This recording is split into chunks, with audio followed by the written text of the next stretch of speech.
얼마나 감사한지 모르겠습니다.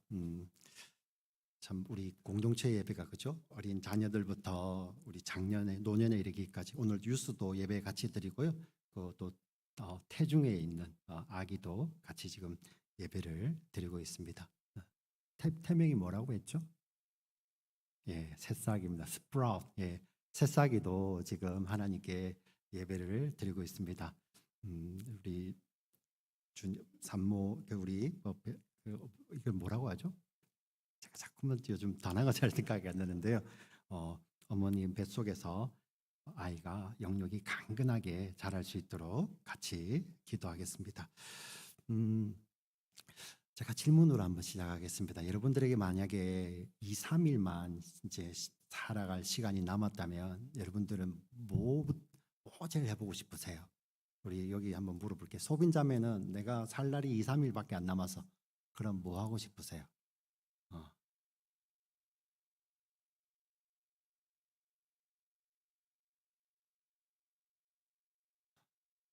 한국 가고 싶어요. 한국 2, 3일. 여기 탈라시에 가는데 하루 걸리는데. 네. 그러면 유스도 제가 한번 물어봤었어요. 이쪽 편에 한번 물어볼게요. 우리 임신부 우림자매님은 2, 3일 남으면 뭐 하고 싶으세요? 재산 정리. 재산을 정리할 것 같다. 네. 뉴스들은 제가 몇 명에게 물어봤었는데요. 다 똑같은 대답을 하더라고요. 맛있는 거 먹으러 다녀줘야 되더라고요. 맛있는 거. 아니 며칠 안 남았는데 그거를 또 그렇게까지 먹고 싶어 그러니까 먹어야 된대요.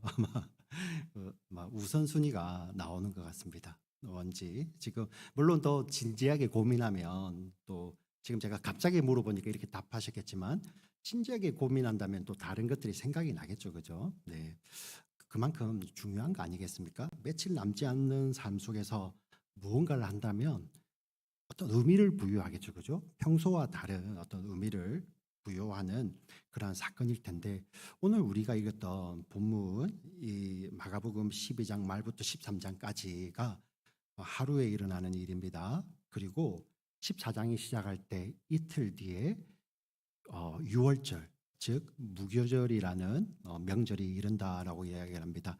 우리 잘 아시다시피 예수님은 유월절 어린 양이 되셔서 십자가에 죽으시지 않습니까? 그러니 이틀 뒤에 이제 2, 3일 뒤에 예수님께서 이제 십자가에 달리실 것을 예수님 이미 아시잖아요. 사람들은 모르지만 예수님은 알고 계십니다. 그 와중에서 오늘 무엇을 하시냐면은 예수님께서 헌금함 성전에 예루살렘 성전에 헌금함이 13개가 있습니다. 13개가 있는 곳에 앞에 앉으셔서 사람들이 헌금하는 것을 보시는데 부자들이 와서 헌금을 하고 있습니다. 사실 예루살렘에 있는 헌금함은 그 앞에 모양이 입구가 나팔 모양으로 이렇게 금색으로 이렇게 금속으로 이렇게 쭉 펼쳐져 있겠죠, 그죠? 이렇게 펼쳐져서 가운데 아주 조그만 구멍으로 들어가는데 어느 쪽에다가 헌금을 넣어도 그게 이제 가운데로 모이게 되어 있는 겁니다. 13개인데요. 사실 예수님 시대는 지폐라는 게 없잖아요. 우리는 이제 지금 시대는 책도 쓰고 요즘은 아예 뭐 현금이나 책을 안 갖고 다니니까 요즘 벤모 그죠? 아니면 교회 헌금도 막 크레딧 카드로 하기도 하던데요. 예수님 시대는 그런 게 없어요. 오로지 동전입니다. 동전. 예. 근데 그 13개의 헌금함이 어떤 종류의 동전을 넣는지 여러분 소리가 다르잖아요. 그죠? 묵직한 동전이 있을 것이고 가벼운 동전이 있겠죠. 그죠? 그 동전의 종류에 따라서 다를 것이고 또 동전의 양에 따라서 달랐을 것입니다. 근데 그 부자들은 많이 가진 사람들은 어떻게 보면 많은 것을 한꺼번에 거기에 확 던져 넣을 때 그 소리가 얼마나 컸겠어요. 사실 이 예루살렘 성전이 있는 곳의 그 구조가 위가 뚫려 있는 것이 아니라 헌금함이 있는 곳은 위에가 행각이 이렇게 드리워져 있어요. 그러면 그런 소리가 나면 소리가 메아리 치겠죠, 그죠? 알 수 있는 겁니다. 근데 예수님께서 이제 이틀 뒤에 십자가에서 고난 당하시고 죽으실 예정이신 예수님께서 제자들과 함께 사람들이 헌금하는 것을 보고 있는 거예요. 그 부자는 많은 것을 던지고 있습니다. 근데 어떤 한 이름 없는 가난한 과부가 등장을 합니다. 가난한 과부가 등장을 하죠. 근데 예수님께서 그 과부가 헌금하는 것을 보시고 예수님 아셨습니다. 이렇게 말씀을 하시죠. 저 여인은 가난한 중에 자신의 재산 전부, 생활비 전부를, 자신의 모든 재산 생활비 전부를 넣었는데 그 양이 2렙돈이라고 이야기를 합니다. 사실 이 당시에 예루살렘 성전에는 사람들이 뭘로 헌금을 냈냐면요, 셰켈이라는 은화를 가지고 헌금을 했어요. 묵직한 셰켈. 그런데 이 2렙돈은 셰켈로도 치환이 안 되는 아주 작은 액수입니다. 예, 여러분 성경에 보시면 데나리온이라는 단위가 나오고요, 드라크마라는 단위가 나오죠. 둘 다 데나리온은 로마식 동전이고요, 드라크마는 헬라식 동전입니다. 둘 다 하루의 일당을 이야기해요. 건장한 성년, 성인이 일해서 받는 하루의 일당. 미국 같은 경우는 뭐 요즘 뭐한 100불 정도 될까요? 요즘은 좀 더 되나요? 만약에 10몇 불씩 요즘은 받잖아요. 그죠? 그래서 8시간 일하면 한 100불 정도 되잖아요. 근데 사실은 미국을 생각하면 안 되겠죠. 근데 똑같은 노동의 강도지만 여기 중남미로 내려가면 내려갈수록, 그리고 국력이 약한 나라로 내려가면 내려갈수록 거기서는 100불이 아니라 10불도 못 받는, 심지어 어떤 곳에 가면 1불, 2불 받잖아요. 그죠? 근데 이 하루 일당에 이 한 고드란트 2렙돈은 같은 양이에요. 한 고드란트는 아까 말씀드렸던 드라크마의 64분의 1입니다. 64분의 1. 하루 일당이 128불이라고 하면 2불이죠. 100불 정도면 1.5불이죠. 그죠? 근데 만약에 중남미로 가게 되면 그게 1.5불이 아니고 얼마가 되죠? 15센트 정도 되는 거잖아요. 그죠? 미국으로 따진다면은 포로 몇 개일 겁니다. 그거를 던져 넣는 것을 보고 계셨다라고 이야기를 합니다. 근데 좀 이상하잖아요. 이 중요한 시기에 정말 예수님 얼마나 그 마음속에 하셔야 될 일, 하나님의 말씀을 이루시기 위해서 하셔야 될 일이 많습니까? 그죠? 근데 그 가운데서 제자들을 다 데리고 가서 사람들이 헌금하는 것을 보고 계셨다는 거예요. 그래서 어떤 분들은 이 말씀을 가지고 봐라, 예수님도 이 헌금이 이렇게 중요하니까, 교회에 이렇게 중요하니까 헌금하는 것을 다 보셨지 않느냐. 여러분, 헌금의 중요성은 맞죠. 물론 중하죠. 여러분, 하나님께서 우리에게 모든 것을 주셨지 않습니까? 그 주신 것에 감사하여서, 구원의 은혜에 감사하여서, 내 삶에 부어주시는 은혜, 내 삶을 책임지시고 인도하심에 감사하여서 그 드리는 헌금의 귀중함을 누가 부인할 수 있겠어요. 네. 근데 오늘 본문은 보니까 그런 맥락이 아닌 것 같아요.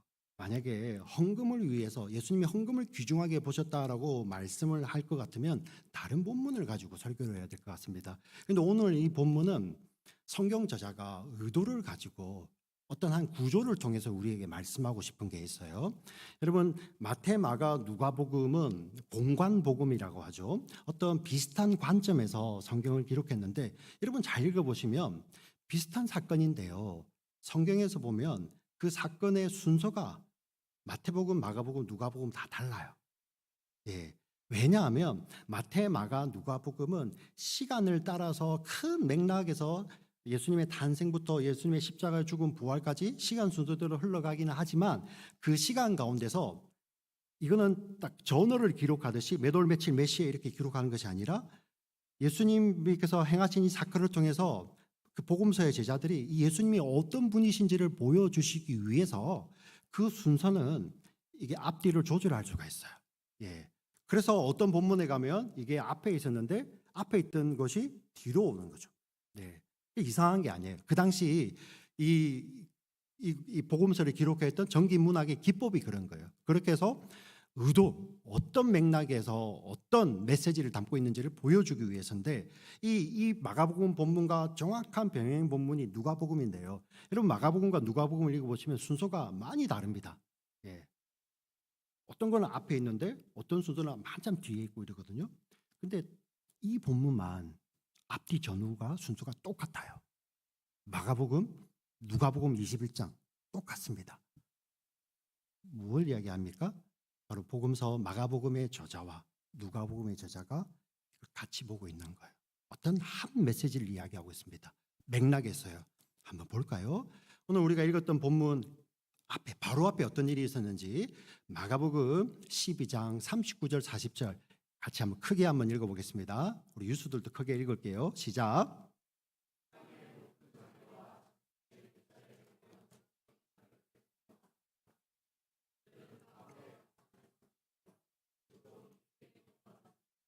그 받는 판결이 더욱 중하니라 하시니라. 네. 자, 39절에 보시면 서기관들이 나오는데요. 이 사람들은 성경 필사자들입니다. 예, 보통 바리새인에서 뽑히는데 이 사람들은 거의 성경을 외우고 있어요. 왜냐하면 성경을 이 사람들은 이거를 보고 이렇게 베껴 적는 거 우리는 그걸 필사라고 하잖아요.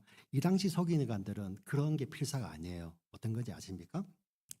공동체 안에 있는 그 말씀이 있어요. 그 말씀은 머리로에서 머리로 전달이 오는 거거든요. 그걸 한 사람이 그냥 베껴 쓰는 게 아니라 공동체 전체가 같이 그 구전으로 내려오는 것을 한 자리에 모여서 머릿속에 있는 것을 이렇게 다 기록하는 거예요. 네. 그래서 만약에 그 안에서 오류가 있으면 이 공동체가 이거는 오류가 있어. 그러면은 한 자라도 틀리면 성경 말씀이니까 어떻게 한다고? 그 폐기해 버리는 거예요. 그런 사람들이 서기관들이에요. 성경 지식이 대단하죠. 그러니 사람들이 뭐 하겠어요? 엄청 존경하겠죠. 예. 존중할 수는 있죠. 근데 그것이 그들의 특권이 아니잖아요. 그들의 어떻게 보면 특권이라고 할 수 있겠지만 그것이 그들을 높여주는. 그러니 내가 그런 서기관들이니까 잔치나 높은 자리, 어떤 모임에 갔을 때 높은 자리에 앉기를 원하는 사람들 있죠. 네, 내가 높아지기를 원하는 그런 사람들을 뭐하라? 삼가라. 교제하지 말라는 거예요. 왜냐하면 그들은 과부의 가잔을 삼키고 또 외식으로 길게 기도한다. 사실 기도가 쉬운 게 아니거든요. 근데 이 사람들, 근데 기도는 만약에 하나님 앞에서 아무도 없는 그 우리 마가복음 말씀이 나왔잖아요. 새벽 시간 아무도 없는 곳에 아니면 산에 올라가서 아니면 골방에 들어가서 하나님과 깊숙이 오래 기도하는 건 너무나도 좋은 거죠. 그런데 이 서기관들이 어떻게 기도했냐면은 길가에 서서 기도를 했어요. 오랫동안 기도를 하는 거예요. 그러면 사람들이 뭐라고 볼까요? 와, 저 사람은 신앙심이 대단히 높은 사람이다라고 이렇게 존중하겠죠. 예. 이러는 사람들을 지금 예수님께서 뭐 하시죠? 그가 받는 판결이 뭐하다? 심판이 더 무겁다는 거예요. 근데 여기서 보세요. 과부의 가산을 삼키며 이 종교적인 사람들이 이 가부의 가산을 이렇게 잘못된 가르침으로 삼킨다는 거예요.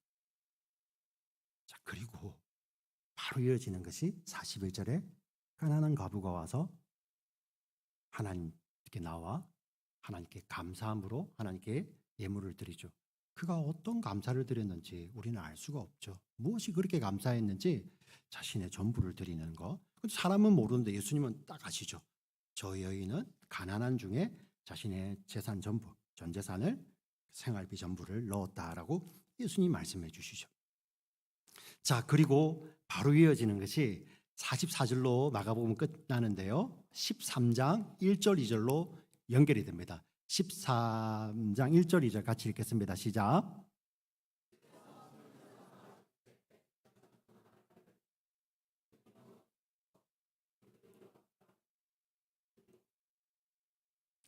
예수께서 이르시되 네가 이 큰 건물들을 보느냐 돌 하나도 도리에 남지 않고 다 무너뜨려지리라 하시니라. 네. 여기 보시면 그 성전에서 이제 나왔어요. 성전에서 헌금하는 걸 예수님께서 보시고 제자들을 데리고 나왔습니다. 그때 제자들이 이 성전의 화려함을 보세요. 너무나도 아름답지 않습니까? 이 당시 이 유대인들은 이 하나님의 임재를 상징하는 성전이 우주의 중심이라고 생각을 했어요. 그리고 이 성전이 있으면 우리는 영원히 망하지 아니하고 메시아가 와서 지금은 로마의 업제를 받고 있지만 회복시킬 것이다. 이 성전이 너무나도 자랑스러운 거예요. 유대인들은 다 그랬습니다.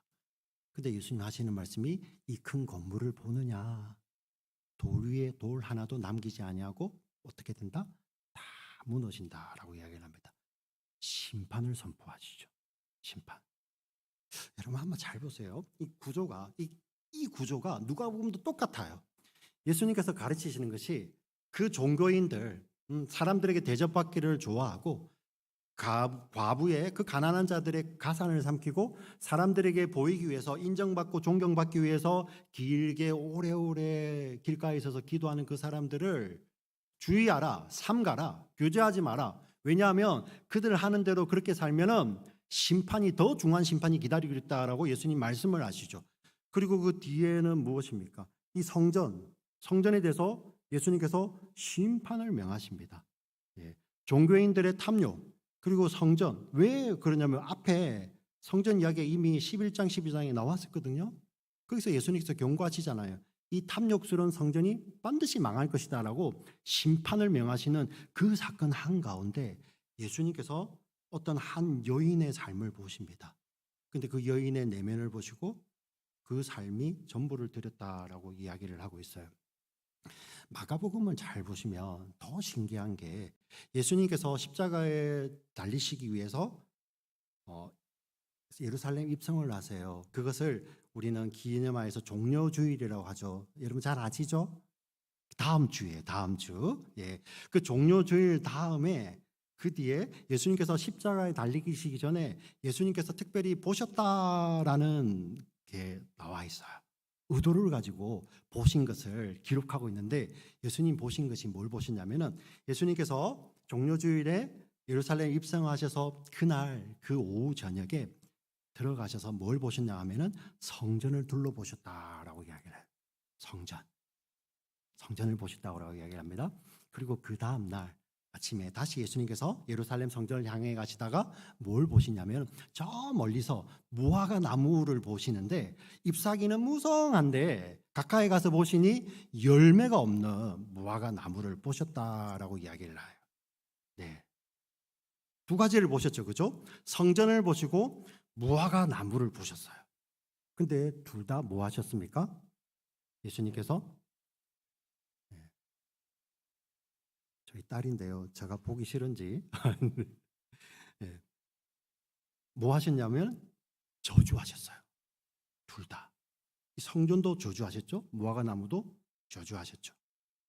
근데 그 가운데 저주 가운데 예수님께서 보신 것이 있잖아요. 감사가 뭔지는 모르지만 하나님 앞에 자기의 전부를 내어드리는 그런 가난한 과부의 중심을 보고 계시는 예수님이 있죠. 뭔가 이야기하고 있는 것 같지 않습니까? 네.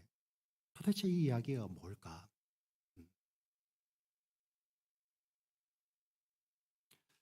사실 이 이야기를 읽고 나면 여러분들 가운데서 질문이 생겨야 됩니다.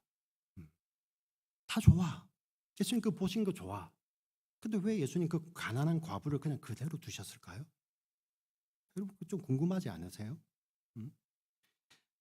만약에 제가 한번 질문을 드려보겠습니다. 그 예루살렘 성전 시스템에서 종교인들 있잖아요. 그 가운데서 그래도 좀 양심이 있는 사람이 있을 거 아니에요.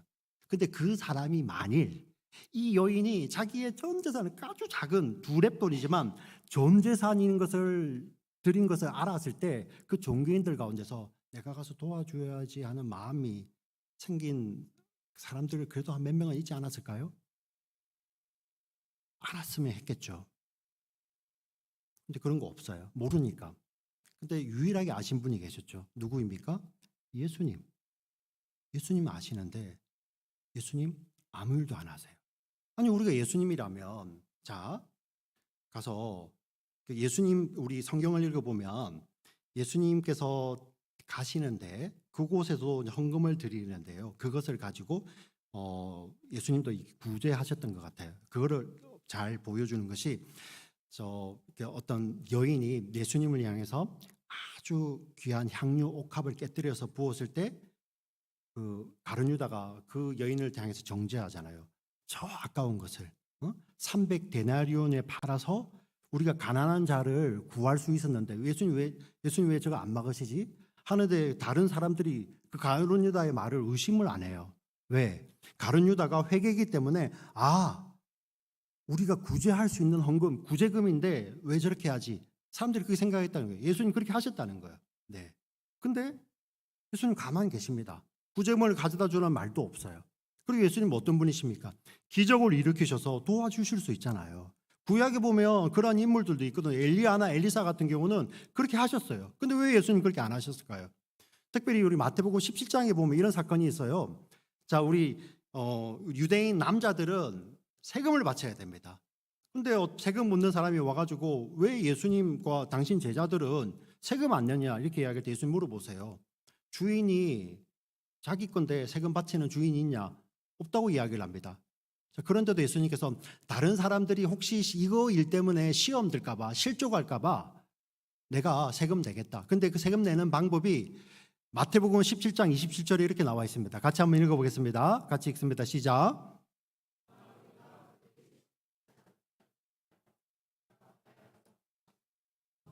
우리는 고기를 가져 입을 열면 돈 한 세겔을 얻을 것이니 가져다가 나와 너를 위하여 주라 하시니라. 예, 이 한 세겔은 두 렙돈보다도 큰 돈이거든요. 예, 예수님 이렇게도 하시잖아요. 근데 이런 이야기도 없어요.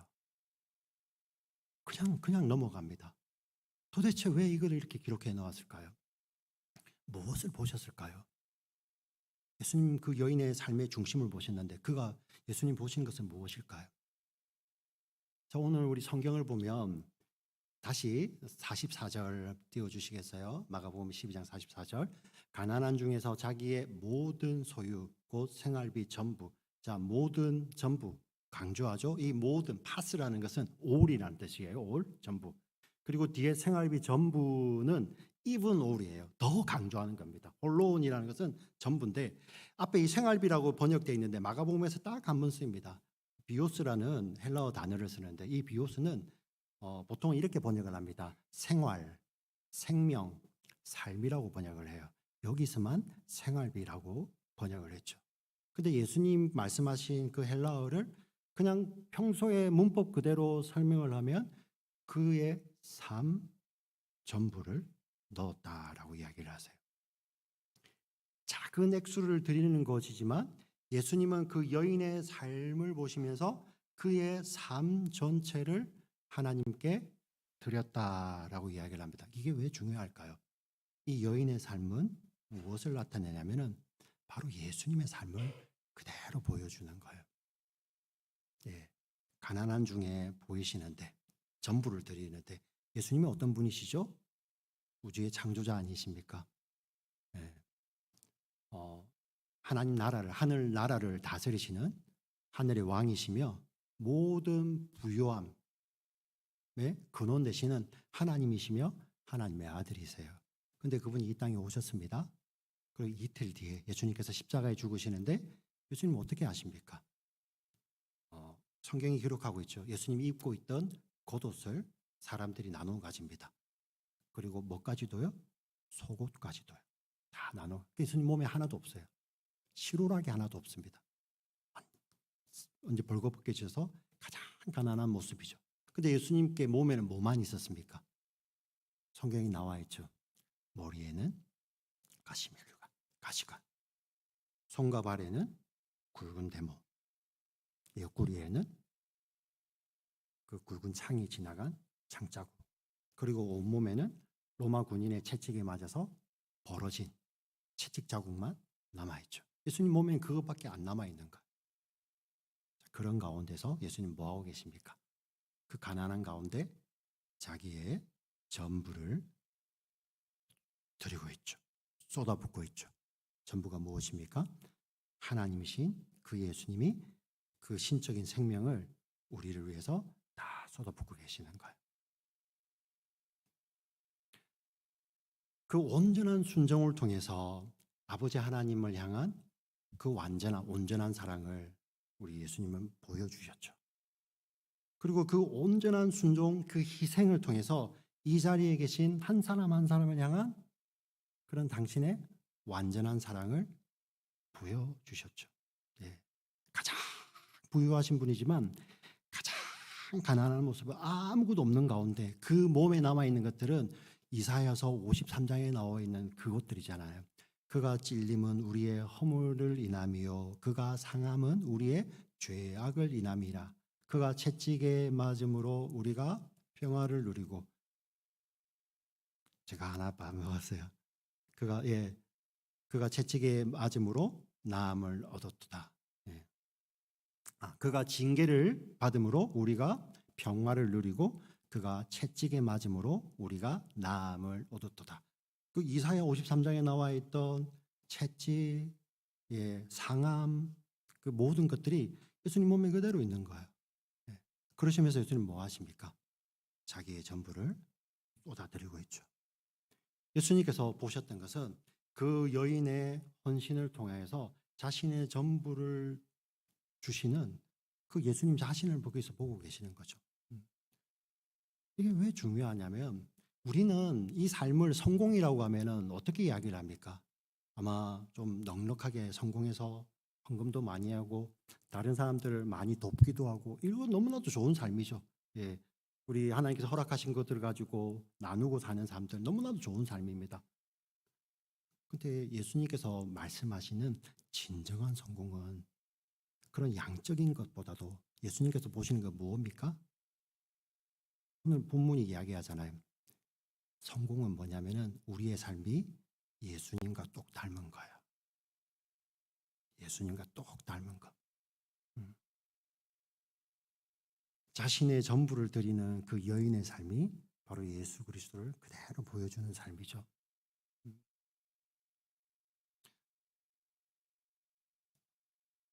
저는 이 아름다운 이야기를 이 여인이 이렇게 전부를 드렸더니 그 여인이 이제 조금 나은 삶을 살았다.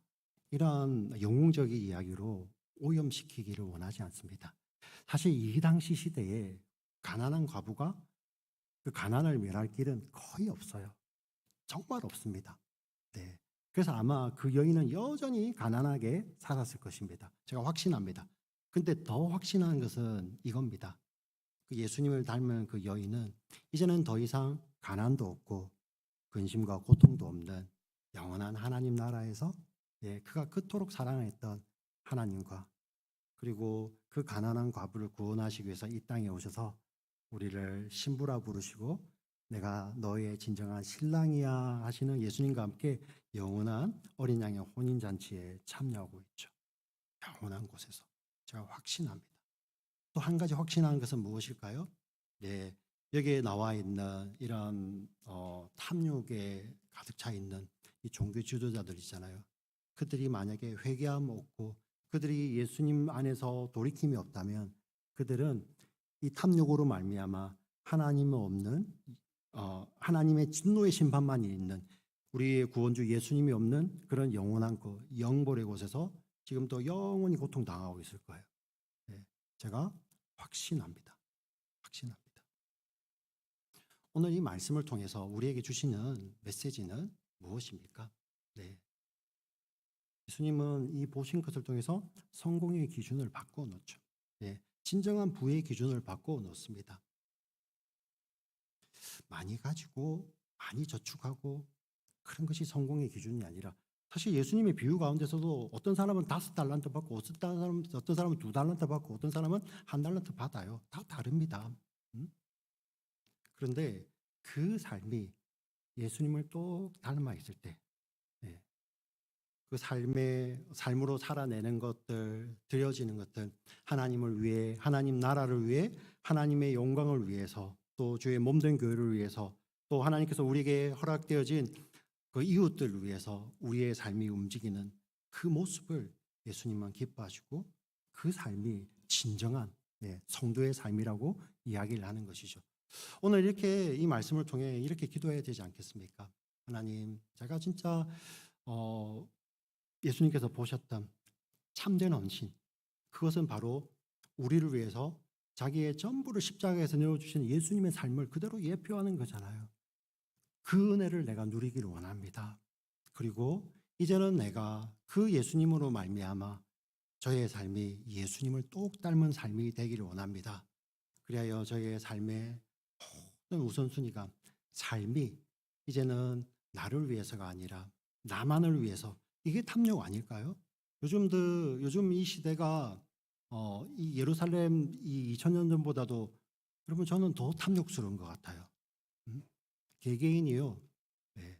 그냥 자기의 행복, 자기의 미래, 자기의 은퇴 이후의 삶을 위해서 하나님도 없어요. 하나님 나라도 모르고 주의 몸된 교회도 모르고 복음도 모르고 오로지 내 것밖에 없는 시대가 진짜 진정한 탐욕의 시대 아닌가요? 그때 은혜를 받은 사람들, 하나님 그렇습니다. 내가 이곳에서 더 많이 이루고 많이 가지고 많이 모으는 것보다도 우리의 삶이, 나의 삶이 예수님을 똑 닮은 삶이 되기를 원합니다. 유수들 기억했으면 좋겠어요. 유수들 열심히 공부해야 돼. 네. 그리고 또 주어진 시간 가운데서 준비해서 하나님께서 인도해 가시겠죠. 네. 그래서 좋은 학교 가고 좋은 직장 갖는 거 세상은 그걸 잘했다고 성공했다고 이야기하지만 예수님 그렇게 생각 안 하신다니까. 예수님이 보시는 것은 우리 유수들의 중심을 보시고 우리 유수들의 삶을 통해서 예수님이 그대로 드러날 때 여러분 이게 어떻게 억지로 되겠어요? 네, 기도해야죠. 네, 예수님의 그 은혜를 내가 받고요. 그리고 내 삶이 그 하나님의 은혜에 감격하여서 내 삶 전체가 내 삶 구석구석이 예수님을 닮은 그런 믿음의 사람 되기를 원합니다. 이렇게 기도해야 되지 않겠습니까? 지금 이 시간 한번 눈을 감아 보세요. 눈을 감고 기도했으면 좋겠는데요. 우리 우정이가 피아노도 한번 해주면 좋겠어요. 요즘 시대 보시면 물론 뭐 어떤 분들은 야 요즘도 이런 종교인들이 있지 그냥 가문 이슬로 교회에 막 이렇게 해서 자기 교회만 그렇게 해서 가난한 사람들을 회유해서 교회에 많은 돈을 헌금하게 하고 이런 사람들도 있지. 있습니다. 너무 안타깝죠. 우리 교회가 해결해야 될 일입니다. 그럼 그 이야기가 그런 종교인들만의 이야기일까요? 우리는 이 세상 풍조를 따라서 사는 사람들이 아니라 정말 하나님 말씀을 따라서 하나님을 사랑하고 이웃을 사랑하는 사람인데 내 삶의 우선순위, 내 삶은 온통 나밖에 모르고 나의 미래, 나의 직업, 나의 직장, 나의 은퇴 이후의 삶 오로지 나에만 집중하는 거 이거는 어떻습니까? 이게 진짜 탐욕 아닙니까? 탐욕? 오늘 이 말씀을 통해서 예수님 뭐라고 하십니까? 보신다고 하십니다. 그 탐욕스러운 종교 지도자들과 그 타락한 성전 한가운데서 무엇이 그렇게 감사했든지 자신의 전부를 통해 하나님께 드리며 그 작은 것을 통해서 이웃을 사랑하는 그 과부의 중심을 보셨던 우리 예수님, 그리고 그 삶이 바로 예수 그리스도의 그 십자가의 대속의 죽음을 자신의 전부를 내어드리는 그 삶이야라고 우리에게 말씀을 통해서 말씀해주고 계십니다. 오늘을 살아가는 우리들도 정말 이 세상은 날이 갈수록 더 탐욕으로 채워져 가며 자기밖에 모르는 자기만의 성을 쌓는 이런 시대가 올 겁니다. 그런데 예수님 이 시대를 향해서 그 시대 한가운데서 오늘 이 자리에 계신 우리 한 사람 한 사람을 예수님 주목하여 보시지 않겠습니까? 우리 이렇게 기도했으면 좋겠습니다. 하나님 그렇습니다. 그 하나님의 은혜 때문에 제가 여기에 있습니다. 오늘 이후에 나의 삶이 이제 예수님을 꼭 닮은 삶, 하나님을 사랑하며 이웃을 내 자신처럼 사랑하는 그런 예수님의 삶을 살기를 소원합니다라고 우리 이렇게 기도해야 되지 않겠습니까? 우리 예수님 앞에 하나님 앞에 오늘 말씀 생각하시면서 조용히 한번 기도 드려보세요. 하나님 저의 영적인 눈을 열어서 지금 나를 보고 계시는 예수님이 보이게 하여 주시옵소서. 그리하여 이 세상은 탐욕으로 가득하지만 끝으로 우리 중심을 보시기를 원하시는 예수님 앞에 저의 내면을 열어드립니다. 하나님의 은혜와 사랑으로 채워주시고 정말 저 삶이 나 중심의 삶이 아니라 예수님을 꼭 닮은 그런 삶을 살기를 소원합니다. 우리 이렇게 기도 드리시지 않겠습니까?